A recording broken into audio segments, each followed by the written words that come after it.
Let's move on to column-style note-taking. Column-style note-taking is a more linear note-taking strategy that teaches students to chunk the language that they read or hear into two different columns, with the main ideas on the left and the important details on the right.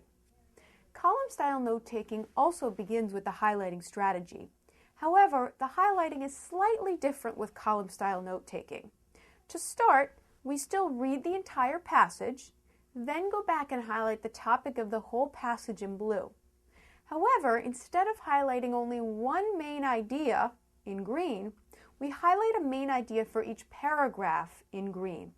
Then we go through and highlight all of the important details in yellow. Once we've done that, we take that information and extrapolate it into a column-style note-taking diagram. Let's take a look inside the book. Let's start by looking at the example passage that's given at the beginning of the book. We always start by reading the passage out loud before doing any highlighting. I'll start by reading the passage. The world's fastest passenger airplane was once known as the Concorde. Before the Concorde service was canceled, you could travel to your destination very quickly, since this airplane actually traveled faster than sound. What is the history of the Concorde? In 1962, the British and French governments decided to develop a supersonic transport aircraft, SST. This airplane was built, and the first flight took place in 1969. 20 Concordes were made in total and were flown by British Airways and Air France. The Russians also built an SST that was similar to the Concorde. It was called the Tupolev Tu-144, nicknamed the Konkordsky. In 1973, however, one of these planes crashed at the Paris Air Show. Even though the crash was probably caused by a pilot error, this plane was no longer allowed to be used for passenger flights. Until recently, the Concorde was the only SST used for passenger flights. While the Concorde offered a great speed, it also carried with it some problems. On July 25, 2000, an Air France Concorde flying from Paris to New York crashed right after takeoff. Every passenger on board was killed. Investigators determined that the crash was probably caused by a loose strip of metal lying on the runway. They speculated that the metal caused one of the Concorde's tires to blow out. Debris from the tire might have been sucked into the engine, causing a fire.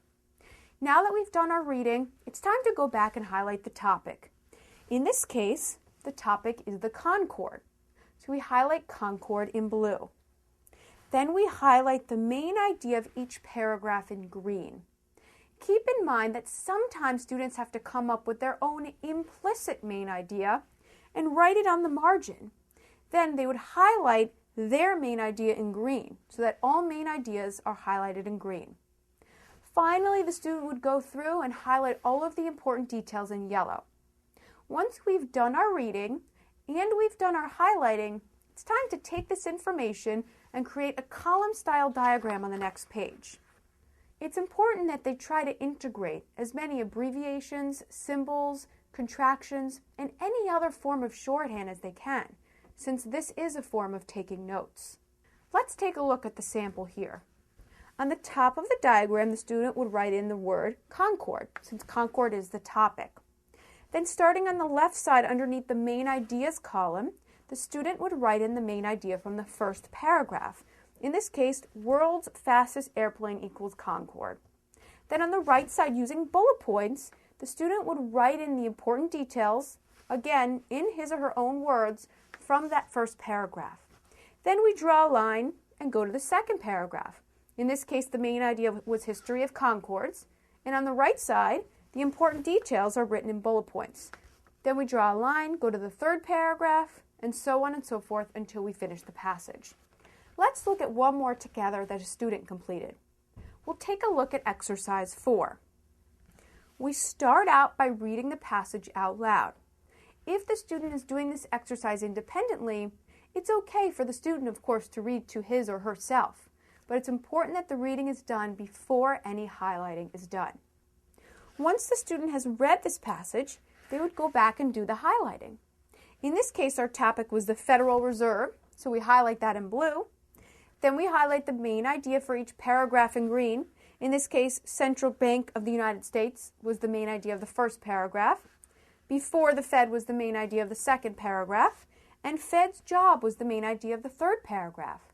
Then the student went through and highlighted all of the important details in yellow, trying to only highlight what was very important and only words and phrases when possible. Then the student created a column-style diagram using the information from the passage. On the top of the page, the student wrote in the topic, which in this case was the Fed. Then on the left side of the page, he wrote in the first main idea, which was Central Bank of U.S. On the right side, using bullet points, Bank of all banks, Bank of U.S. Gov, manages country's money, regulates economy. Notice that the student used different abbreviations and symbols, since this is a form of taking notes. Then the student drew a line, wrote the next main idea on the left side, with the important details on the right. Ultimately, the student can use the strategy for textbook reading, but rather than going paragraph by paragraph in a textbook, they might go subsection by subsection. For instance, if the entire section was about World War I, the student might write World War I at the top of the page. Then let's say the first subsection, which typically has about 2 or 3 paragraphs, was about causes of World War I. He or she might write causes of World War I on the left side, with the important details on the right side, using bullet points. Then the student would draw a line, go to the next subsection, and so on and so forth until the textbook section finishes. Students can also use column-style note-taking as a form of in-class note-taking. The student would first write the topic of the lecture on the top of their page. For instance, the topic might be World War I. The student would then create 2 columns.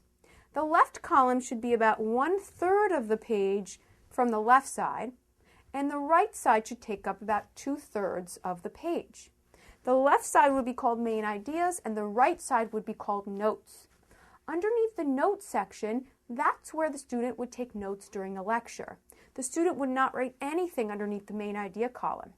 Then when the student gets home, he or she categorizes each section of the notes into different main ideas. This will make sure that the student was able to capture all of the notes that took place during the lesson, and that the student actually understood what went on for each section of the lecture. Again, the more the students practice column-style note-taking, the easier it will be for them to take both independent as well as in-class notes.